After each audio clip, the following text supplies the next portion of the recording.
Mana ndo zvaitika pano somewhere paBhubhi imuzanzi yeChipinge yadonha yakuwadza vanhu pano paBhubhi asi hapana hapo afa mainjari chete ari right anorarama.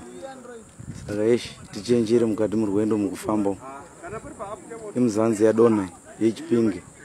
Saka ane hama dzakakwira nezuro kubva kuJoburg dzichienda kuChipinge musangano nehama dzenyu kuzwa kuti dzakafamba sei. Dzimwe dzacho ndidzo dzatinadzo panapa asi zviri nani. Zvakadai hazvinyanyi kuitike kakawanda kudonha kwebhazi porarame vanhu. Saka tinozvitende kuna Mwari. Iyi polisi titori nayo yeZimbabwe ndiyo tiri kuzama kubatsirana nayo kuti ibatsire vanhu vedu vakuwara. Pane hama dzanga dzichienda kuChipinge dzakakwira nezuro mumabato pamafoni. Ndinotenda zvangu.